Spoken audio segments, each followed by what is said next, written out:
अथ ऋग्वेदे प्रथमाष्टके सप्तमोऽध्यायः। वेदिरूपे चरदस्वर्थे अन्यान्यावत्समुपधावयेते हरिरन्यस्यां भवति स्वधावान् शुक्रो अन्यस्यां ददृशे सुवर्जाः दशेवन् त्वष्टुर्जनयन्त गर्भमतन्द्रासो युवतयो विभृत्रम् तिग्मानीकम् स्वयशसञ्जनेषु विरोचमानम् परिशीर्णयन्ति त्रीणि जाना परिभूषन्त्यस्य समुद्र एकम् दिव्येकमप्सु पूर्वामनुप्रदिशम् पार्थिवानामृतोन् प्रशासद्विदधावनुष्ठो क इमम् वो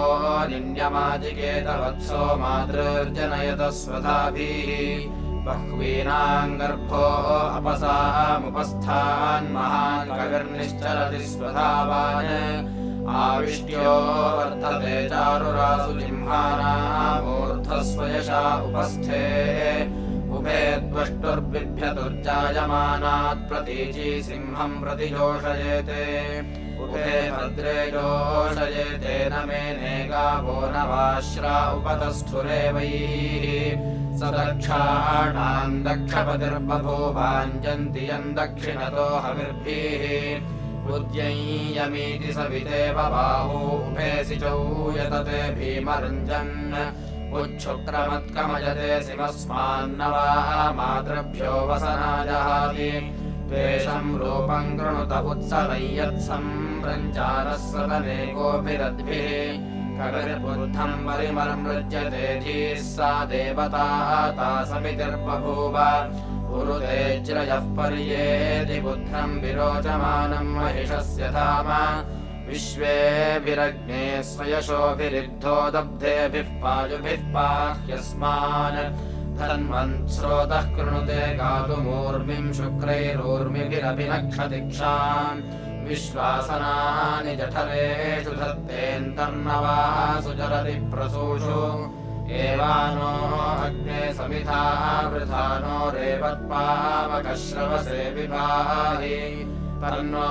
मित्रो वरुणो मामहन्तामदितिः सिन्धुः पृथिवी उदद्योः सप्रत्नथा सहसा जायमानः सद्यः काव्यानि बलधत्त विश्वा आपश्च मित्रम् धिषणा च साधन् देवा अग्निम् धारयन्द्रविनोदा सपूर्वया निविदा कव्यतायोरिमाः प्रजा अजनयन्मनूनाम् विवस्वता चक्षसाद्यामपश्च देवा अग्निम् धारयन्द्रविनोदा तमीळतप्रथमम् यज्ञसाधम् विश आरीराहुतमृञ्जसारम् ऊर्जः पुत्रम् भरतम् सृप्रदानम् देवा अग्निम् धारयन्द्रविनोदा समातरिष्वा पुर्वारपुष्टिर्विदद्गातुन्तनयाय स्वर्विद विशाङ्गोपाजनितारोदस्योर्देवा अग्निम् धारयन्द्रविनोदा नक्तोषा सा वर्णवामेम्याने धावयेते शिशुमेकम् समीची द्यावाक्षामा रुक्मो अन्तर्विभाति देवा अग्निम् धारयन्द्रविनोदा रायो बुद्धः सङ्गमनो वसूनाम् यज्ञस्य केतुर्मन्मसाधनो वेः अमृतत्वम् रक्षमाणा सरेनम् देवा अग्निम् धारयन्द्रविनोदा नूच पुरा च सदनम् रयीणाम् जातस्य च जायमानस्य चक्षाम् सतश्च गोपाम् भवतश्च भूरेर्देवा अग्निम् धारयन्द्रविनोदा द्रविणोदा द्रविणसस्तुरस्य द्रविणोदाः सनरस्य प्रयम् सत् द्रविणोदा वीरवती मिषन्नो द्रविणोदा रासते दीर्घमायुः एवानो अग्ने समिधा वृधानो रेवत्पावकश्रवसे विभाहि तन्नो मित्रो वरुणो मामहन्तामदितिः सिन्धुः पृथिवी तदद्यौः अपनश्योषु च दघमग्नेषु शुग्ध्यारयिम् अपनश्योषु च दघम् सुक्षेत्रियासु गातुया वसूया च यजामहे अपनश्योषु च दघम् प्रयद्भन्दिष्ठ येषाम् प्रास्माकासश्च सूरयाः अपनश्योषु च दघम् प्रयते अग्ने सूरयो जायेमहि प्रते वयम् अपनश्योषु च दघम् प्रयदग्नेः सहस्वतो विश्वतो यन्ति भानवाः अपनश्योषु च दघम् त्वम् हि विश्वतो मुख विश्वतः परिपूरसि अपनश्योषु च दघम् विशो नो विश्वतो मुखादिनावेव पारय अपनश्योषु च दघम् स नः सिन्धुमिव नावयाति वर्षा स्वस्तये अपनश्योषु च दघम् वैश्वानरस्य सुमतौ स्यामराजाहिकम् भुवनानामभिश्रीः इतो जातो विश्वमिदम् विचष्टे वैश्वानरो यतते सूर्येण पृष्टो दिवि पृष्टो अग्निः पृथिव्याम् पृष्टो विश्वा ओषधीराविवेश वैश्वानरः सहसा पृष्टो अग्निः स नो दिवासरिषः पातु नक्तम् वैश्वानरतवदत्सत्यमस्त्वस्मान् रायो मघवानः सजन्ताम् तन्नो मित्रो वरुणो मामहन्तामदितिः सिन्धुः पृथिवी उतद्यौः जातवेदसे सुनवामसो ममराति यतो निदहाति वेदाः स नः पर्षदति दुर्गाणि विश्वानावेव सिन्धुम् दुरितात्यग्निः स योषा वृष्ण्येभिः समो कामहो दिवः पृथिव्याश्च सम्राट् सतेन सत्त्वा हव्यो भरेषु मरुत्वान्नो भवत्विन्द्र ऊती यस्यानाप्तः सूर्यस्येव यामो भरे भरे वृत्रः शुष्मो अस्ति वृषन्तमः सखिभिः स्वेभिरेवैर्मरुत्वान्नो भवत्विन्द्र ऊती दिवो न यस्य वेतसो दुघानाः पन्थाः सोयन्ति शवसा परीताः तरद्वेषाः सा सहिः पुंस्येभिर्मरुत्वान्नो भवत्विन्द्र ऊती सो अङ्गिरोभिरङ्गिरस्तमो भूद्वृषा वृषभिः सखिभिः सखासन् ऋग्मिभिर्ऋग्मी गातुभिर्ज्येष्ठो मरुत्वान्नो भवत्विन्द्र ऊती स सूनुभिर्न रुद्रेभिर्ऋभ्वा वृषाह्ये सा सह्वाङ्गमित्रान् स नीलेभिः श्रवस्यानितूर्वन्मरुत्वान्नो भवत्विन्द्र ऊती समन्युमेः समदनस्य कर्तास्माकेभिर्नृभिः सूर्यम् सनत् अस्मिन्नहंसत्पतिः पुरुहूतो मरुत्वान्नो भवत्विन्द्र ऊती तमूतयोरणयञ्छूरसातौ तम् क्षेमस्य क्षितयः कृण्वतत्राम् स विश्वस्य करुणस्येष एको मरुत्वान्नो भवत्विन्द्र ऊती तमप्सन्त शवस उत्सवेषु नरो नरमवसेतन्धनाय सो अन्धे चित्तमसि ज्योतिर्विदन्मरुत्वान्नो भवत्विन्द्र ऊती स सव्येन यमतिव्राधतश्चित्स दक्षिणे सङ्गृभीता कृतानि स कीरिणा चित्सरिताधनानि मरुत्वान्नो भवत्विन्द्र ऊती सग्रामेभिः सनिता सरथेभिर्विदे विश्वाभिः कृष्टिभिर्वा अद्य सपुंस्येभिरभिभूरशस्तिर्मरुत्वान्नो भवत्विन्द्र ऊती स जामिभिर्यत्समजादिमीळे जामिभिर्वा पुरुहूत एवैः अपान्तोकस्य तनयस्य देशे मरुत्वान्नो भवत्विन्द्र ऊती स वज्रकृद्दस्युहा भीम उग्रः सहस्रचेताः शतनीथरुग्वा चम्प्रीशो न शवसा पाञ्चजन्यो मरुत्वान्नो भवत्विन्द्र ऊती तस्य वज्रः क्रन्दति स्मत्स्वर्षादिवो न द्वेषोरवथः शिमीवान् तम् सचन्ते सनयस्तन्धनानि मरुत्वान्नो भवत्विन्द्र ऊती यस्याजस्रम् शवसामानमुग्धम् परिभुजद्रोदसी विश्वदस्सी सपारिषत्क्रतुभिर्मन्दसानो मरुत्वान्नो भवत्विन्द्र ऊती न यस्य देवा देवतानमर्ता आपश्च न शवसो अन्तमापुः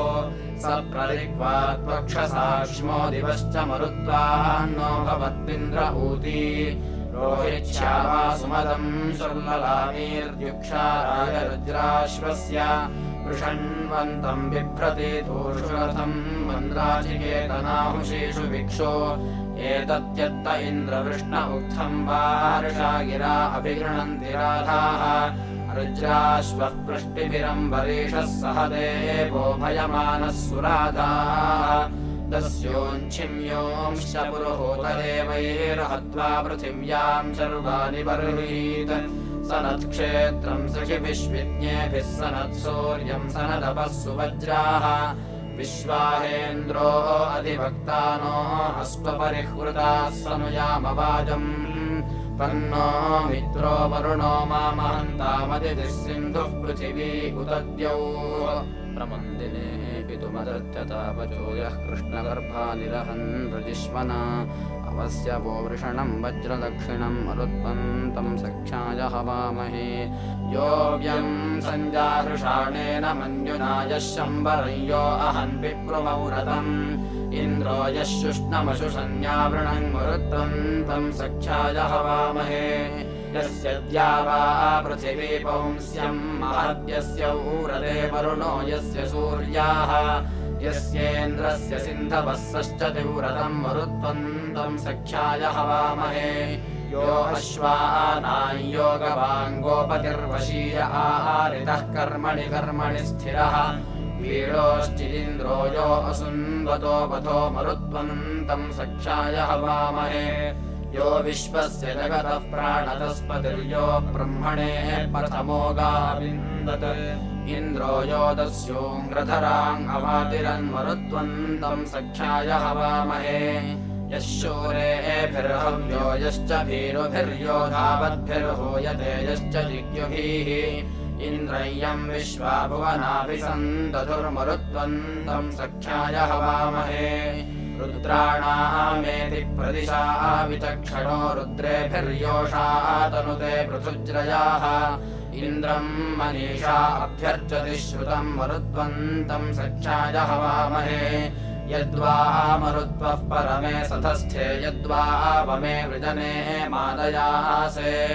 अत आयाह्यद्वरन्नो अच्छात्वाया हविश्चक्रमा सत्यराधः त्वायेन्द्र सोमम् सुषुमासु दक्षत्वाया हविश्चक्रमा ब्रह्मवाहः अथान्युत्वः सगणो मरुद्भिरस्मिन् यज्ञे बर्हिषि मादयस्व हरिभिर्येत इन्द्रविष्यस्व शिप्रे विसृजस्व धेने आत्वा सुशिप्रहरयो वहन्तोषन् हव्यानि प्रतिनोजुषस्व मरुत्स्तोत्रस्य वृजनस्य गोपा वयमिन्द्रेण सनुयामवाजम् तन्नो मित्रो वरुणो मामहन्तामदितिः सिन्धुः पृथिवी उदद्यौः इमान् ते धियम् प्रभरे महो महीमस्य स्तोत्रे धिषणायत्त आनजे तमुत्सवे च प्रसवे च सा सहिमिन्द्रम् देवासः शवसामदन्ननु अस्य श्रवो नद्यः सप्त बिभ्रतिद्या वा क्षामा पृथिवीदर्शतम् बभूः अस्मे सूर्या चन्द्रमसाभिचक्षे श्रद्धे कमिन्द्रचरतो वितर्तुरम् तम् स्मारथम् मघवन् प्रावसातये जैत्रय्यन्ते अनुमदामसङ्गमे आदान इन्द्रमनसा पुरुष्टुतत्त्वायद्भ्यो मघवञ्च समयच्छनः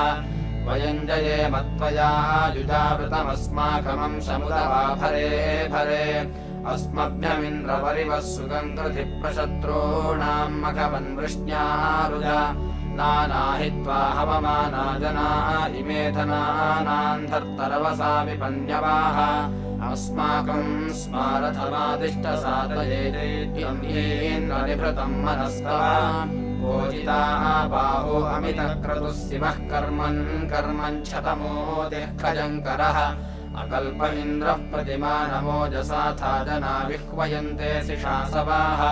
उत्तेशतान्मघवन्नुच्च भूयस उत्सहस्राद्रिजे कृष्टिशुश्रवाः अमात्रन्त्वा धिषणादिद्विषे मह्यथा वृत्राणि जिघ्नसे पुरन्दर त्रिविष्टिधातु प्रतिमानमोजसस्तिस्रो भूमिर्नृपते त्रीणि रोचना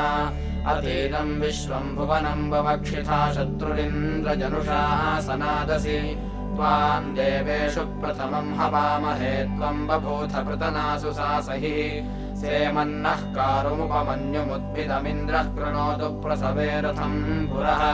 त्वञ्जिगेथनथनारुरोधिथार्भेष्पाजामघवन्महत्सु च त्वामुग्रमवसे संशिशीमस्यथा न इन्द्रहवनेषु चोदय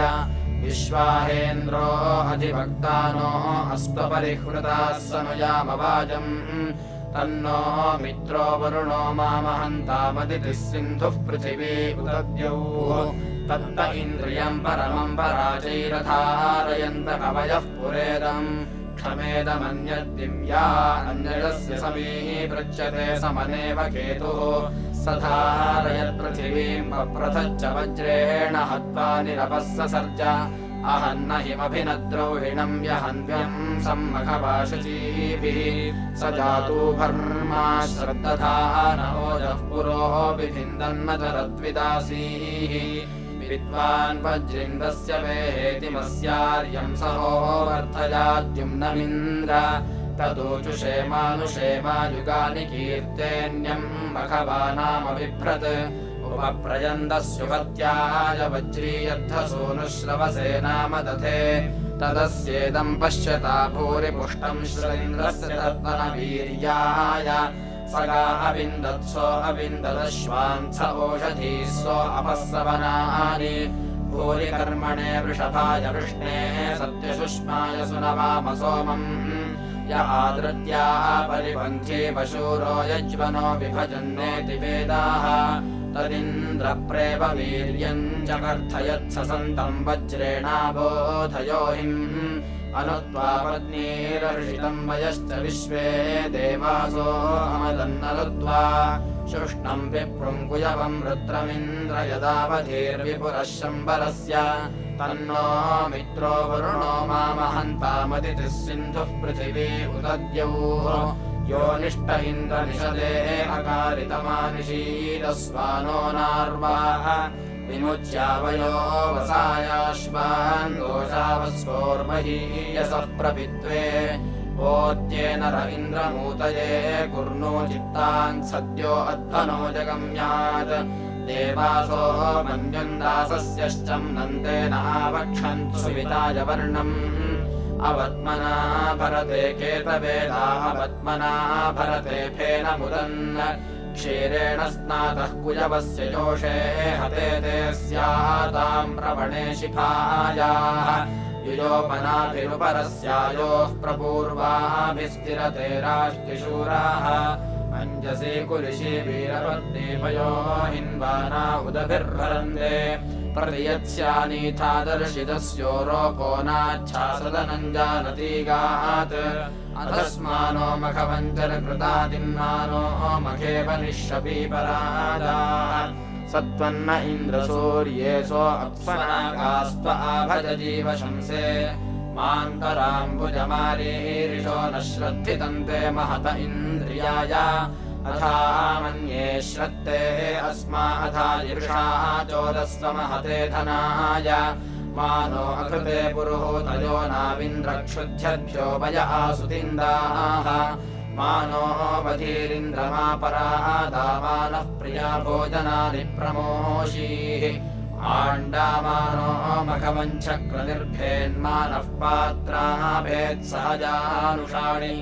अर्वाङ्गेः सोमकामन्ताहुरयम् सुतस्तस्य विवामदाय पूर्व्यजा जठर आवृषस्व पितेव न शृणुहि भूयमानः चन्द्रमा अप्स्वा अन्तरासु पर्णोधावते दिवि नवो हिरण्यनेमयः पदम् विन्दन्ति विद्युतो वित्तम् मे अस्य रोदसी अर्थमिद्वावु अर्थिन आजायायुवते पतिम् तुञ्जाते वृष्ट्यम् पयः परिदाय रसन्दुहे वित्तम् मे अस्य रोदसी मोषु देवा अदस्वा अरवपादिदिवस्परि मा सोम्यस्य शम्भुवः शूने भूमकदाचन वित्तम् मे अस्य रोदसी यज्ञम् पृच्छाम्यवमम् स तद्दूतो विवोचति वर्तम् पूर्यङ्गनङ्गस्तद्विभर्ति नूतनो वित्तम् मे अस्य रोदसी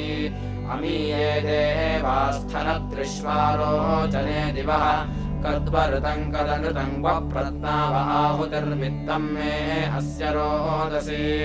कद्वरुतस्य कर्णसि कद्वरुणस्य चक्षणम्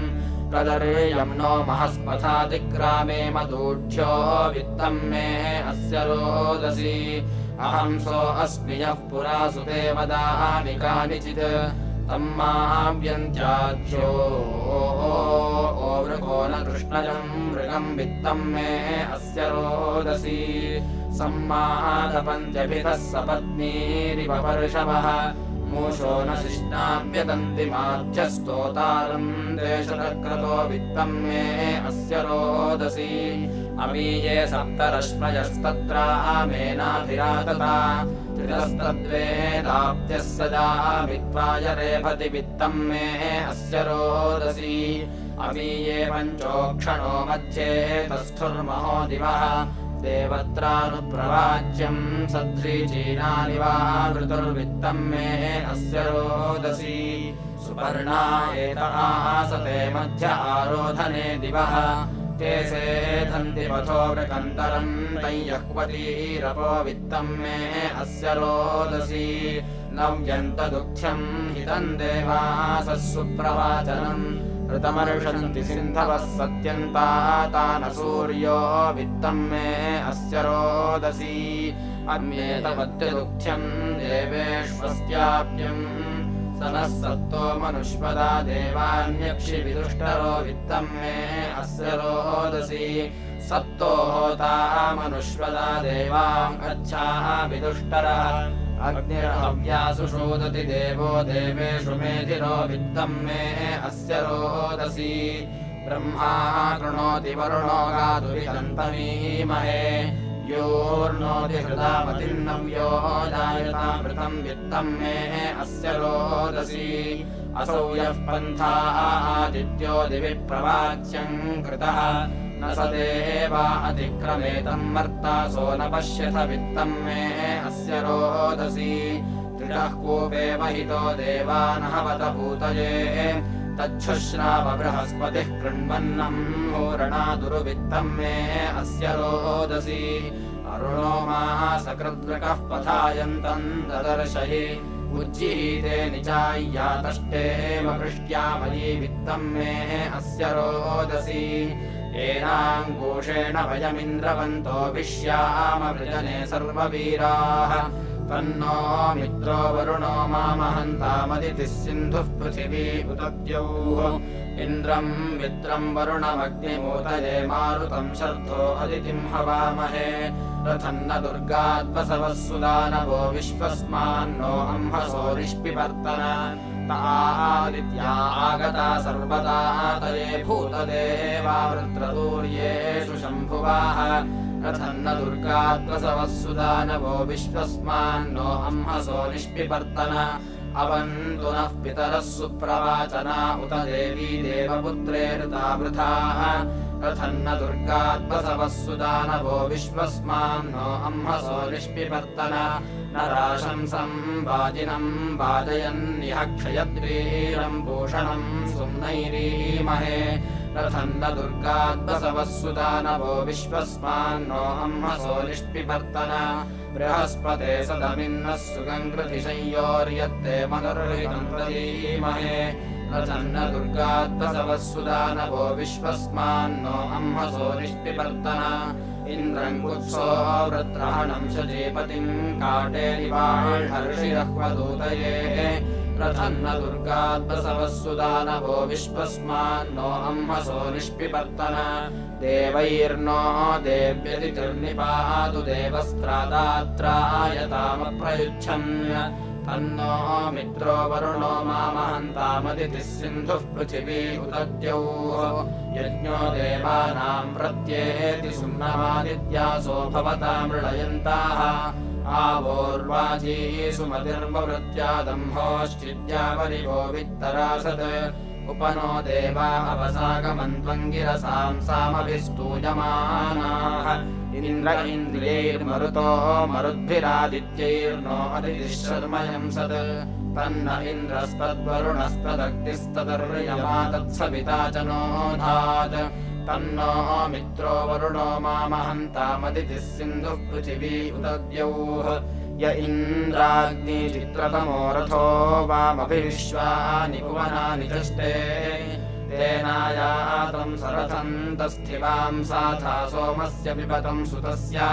यावदिदं भुवनं विश्वमस्युरुव्यचापरिमता गभीरम् तावां अयं पातवे सोमो अस्परमिन्द्राग्ने मनसे युवभ्याम् चक्राथे सध्या अंग्नाम भद्रं सध्रीचीना वृत्रहणा उतस्थाः ताविन्द्राग्ने सध्र्यञ्च निषद्या वृष्णः सोमस्य वृषणा वृषेथा समिद्धेष्वग्निष्वा न जानायतः सृजा बर्हिरुतिस्थिराणा तीव्रैः सोमैः परिषिक्तेभिरर्वागेन्द्राग्निसौ मनसाय जातम् यानीन्द्राग्नि चक्रथुर्वीर्याणि यानि रूपाण्युतवृष्ण्यानि यावां प्रत्नानि सख्या शिवानि तेभिः सोमस्य पिबतं सुतस्य यदब्रवं प्रथमं वां वृणानोऽयं सोमो असुरैर्नो विहव्याः तां सत्यां श्रद्धामभ्याहि यातमथा सोमस्य पिबतं सुतस्य यदिन्द्राग्ने मनसस्वेदुरोणे यद्ब्रह्मणि राजनिवायत्र अतः परिवृषणावाहि यातमथा सोमस्य पिबतं सुतस्य यदिन्द्राग्ने यदुषु दुर्वशेषु यद्रुह्युष्वनुषु पूरुषुस्थः अतः परिवृषणावाहि यातमथा सोमस्य पिबतं सुतस्य यदिन्द्राग्नि अवमस्यां पृथिव्यां मध्यमस्यां परमस्यामुतस्थः अतः परिवृषणावाहि यातमथा सोमस्य पिबतं सुतस्य यदिन्द्राग्ने परमस्यां पृथिव्यां मध्यमस्यामवमस्यामुतस्थः अतः परिवृषणावाहि यातमथा सोमस्य पिबतं सुतस्य यदिन्द्राग्ने दिविष्ठो यत्पृथिव्यां यत्पर्वतेष्वोषधीष्वप्सु अतः परिवृषणावाहि यातमथा सोमस्य पिबतं सुतस्य यदिन्द्राग्ने उदिता सूर्यस्य मध्ये दिवस्वधया मादयेथे अतः परिवृषणावाहि यातमथा सोमस्य पिबतं सुतस्य एवेन्द्राग्ने पपिवांसा सुतस्य विश्वास्मभ्यं सञ्जयतं धनानि तन्नो मित्रो वरुणो मामहन्तामतिथिः सिन्धुः पृथिवी उतद्यौः विह्यख्यं मनसा वस्य इच्छन्निन्द्राग्निग्नास उत वास जातान् नान्यायुवत्प्रमतिरस्ति मह्यं सवां धियं वादयन्ति हेमदक्षम् अश्रवं विभोरिधावत्तरावां विजामातुरुतमागास्यालाद् अथा सोमस्य प्रयति युवभ्यामिन्द्राग्ने स्तोमञ्जनयाभिनव्यम् माच्छेत्मरश्मीं कृतिनाधमानाः पितॄणां शक्तिरनुयच्छमानाः इन्द्राग्निभ्याङ्कं वृषणो मदन्ति ताः यद्रीधिषणाया उपस्थे युवाभ्यां देवीधिषणामदायेन्द्राग्नि सोममुषति सुनोति तावश्विना भद्रहस्तासु पाणि आधावतं मधुना वृन्तमप्सु युवामिन्द्राग्नि वसुनो विभागे तवस्तमाशुश्रववृत्रहत्ये तावा सद्याः बर्हिषि यज्ञे अस्मिन् प्रदर्शनीमादयेथां सुतस्य प्रदर्शनिभ्यः प्रतनाहवेषु प्रपृथिव्यारिजाथे दिवश्च प्रसिन्धुभ्यः प्रगिरिभ्यो महित्वा प्रेन्द्राग्ने विश्वा भुवनात्यन्या आपरतं शिक्षतं वज्रबाहु अस्माङ्गिन्द्राग्ने अवतं शचीभिः इमेनुते रश्मयः सूर्यस्य येभिः सपित्वं पितरो न आसन् पुरन्दरा शिक्षतं वज्रहस्तास्माङ्गिन्द्राग्नि अवतं भरेषु तन्नो मित्रो वरुणो मामहन्तामदितिः सिन्धुः पृथिवी उतद्यौः ततं मे अपस्तदुतायते पुनः स्वादिष्ठाधीतिरुचथा यशस्यते अयं समुद्र इह विश्वदेव्यः स्वाहा कृतस्य समुद्रप्नुतरुभवः आपोगजं प्रयदिच्छन्तहैतनापाकाः प्राञ्चो मम केचिदापयाः सौधन्वनासश्चरितस्य भूमना गच्छत सवितुर्दाशुषो गृहम् तत्सवितावोऽमृतत्वमासु वरवो ह्यञ्यच्छ वयन्त ऐतना त्यञ्चिच्चमसमसुरस्य भक्षणमेकं सन्तमकृणुता चतुर्वयम् विष्ट्वीषमीतरणित्वेन वाकतो मर्ताः सस्सन्तो अमृतत्वमानशुः सौधन्वनानुभवः सूरचक्षसः संवत्सरे समपृच्छन्तधीतिभिः क्षेत्रमिव विममुस्तेजनेनाङ्गेकम् पात्रमृभवो देहमानम् उपस्तुता उपमन्नाथमाना अमर्त्येषु श्रव इच्छमानाः आमनीषामन्तरिक्षस्य लभ्यः सृजेम कृतम् जुहवाम विद्मनाः तरणिद्वाये पितुरस्य षष्ठिरर्भवो वाजमरुहन्ति पोरजाः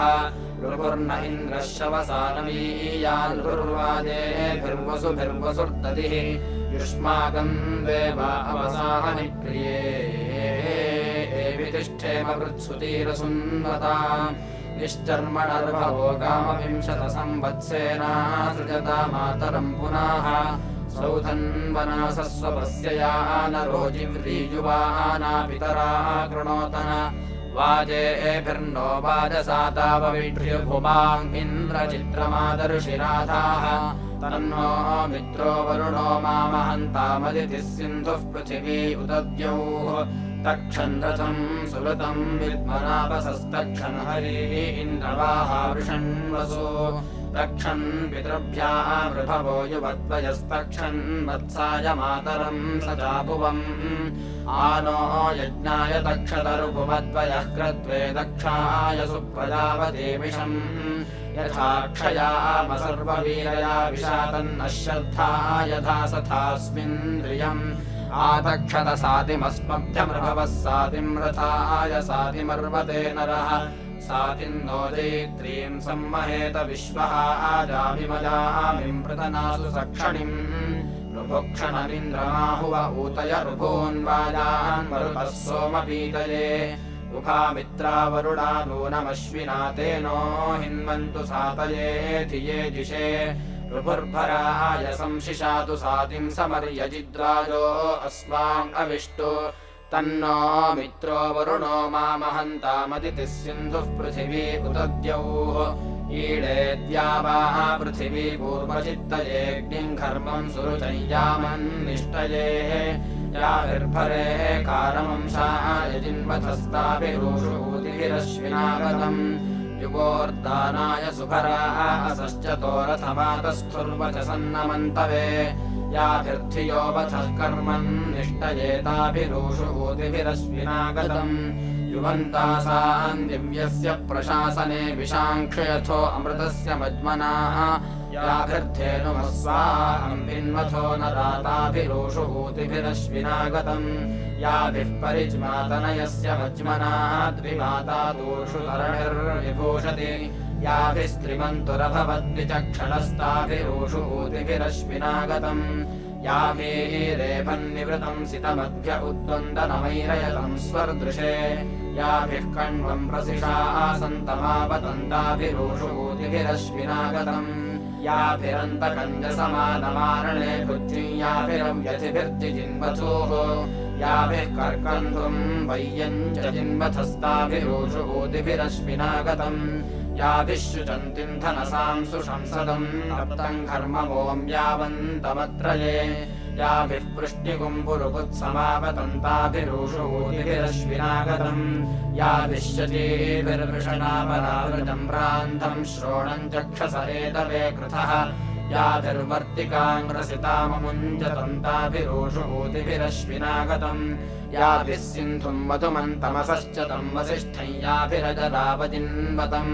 याभिः कुत्सम् श्रुतर्यन्नर्यमावतन्ताभिरूषूतिभिरश्विनागतम् याभिर्विष्पलान्धनसामथर्यम् सहस्रमीढ आजावजिन्वतम् याभिर्वशमश्व्यम् प्रेणिमावतन्ताभिरूषूतिभिरश्विनागतम् याभिः सुदानो औषिदाय वणिजे दीर्घश्रवसे मधुकोशो अक्षरत्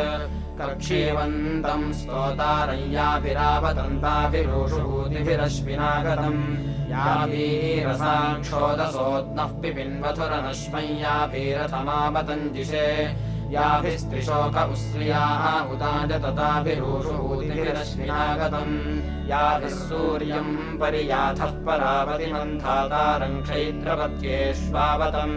याभिर्विप्रम् प्रभरद्वाजमावतन्ताभिरूषूतिभिरश्विनागतम् याभिर्महामतिथिक्वङ्कशो जुवन्दिवो दासम् शम्बरहत्यावतम् याभिः पूर्भिद्येऽत्र सदस्युमावतन्ताभिरूषुभूतिभिरश्विनागतम् याभिर्वम्रम् विपिपानमुपस्तुतम् कनीयाभिर्वित्तजानिन्दुवस्यथाः याभिर्यश्वमुतपृथिमावतन्ताभिरूषुभूतिभिरश्विनागतम् याभिर्नराशयवेयाभिरत्र येयाभिः पुरामनवे गातुमीशथुः याभिः शारीराजतम् स्योमरश्मयेताभिरूषुभूतिभिरश्विनागतम् याभिः पठर्वाजठरस्य मज्मनाग्निर्नादीदेचितो अज्मन्ना याभिः शर्यातमवथो महाधनेताभिरूषुभूतिभिरश्विनागतम् याभिरङ्गिरो मनसा निरण्यथोऽग्रम् गच्छथो विवरेगो अर्णसः याभिर्मनुम् शूरमिषा समावतन्ताभिरूषुभूतिभिरश्विनागतम् याभिः पत्नीर्विमदायन्योहथुराघवा याभिररुणीरशिक्षतम् याभिः सुदास ऊहथुः सुदेव्या अन्ताभिरूषुभूतिभिरश्विनागतम् याभिः शन्ताति भवथो ददाशुषे भुज्युयाभिरवथो याभिरध्रिगुम् ॐ यावतीम् सुभरामृतस्तु हन्ताभिरूषुभूतिभिरश्विनागतम् याभिः कृशानुमसनेतुवस्यथो जवेयाभिर्यूनो अर्वन्तमावतम् मधुप्रियम् भरथो यत्सर्भ्यस्ताभिरूषुभूतिभिरश्विनागतम् याभिर्नरम् वोषुयुधम् दृढाह्ये क्षेत्रस्य सातातनयस्य जिन्वतः याभिरथाङ्गवथो याभिरर्वतस्ताभिरूषुभूतिभिरश्विनागतम् याभिः कुत्समार्जुनेयम् शतक्रतु प्रतुर्वीतिम् प्रजदभीतिमावतम् याभिर्भसन्तिम् पुरुषन्तिमावतन्ताभिरूषुभूतिभिरश्विनागतम् अप्नस्वतेमश्विना वाचमस्मे कृतन्नो दस्रावृषणामनीषाम् अद्योत्येवसे निह्वयेवामृथे च नो भवतम् वाजसातौ युभिरक्तुभिः परिपातमस्मानरिष्टेभिरश्विना सौभगेभिः तन्नो मित्रो वरुणो मामहन्तामदितिः सिन्धुः पृथिवी उतद्यौ इति प्रथमाष्टके 7मोऽध्यायः।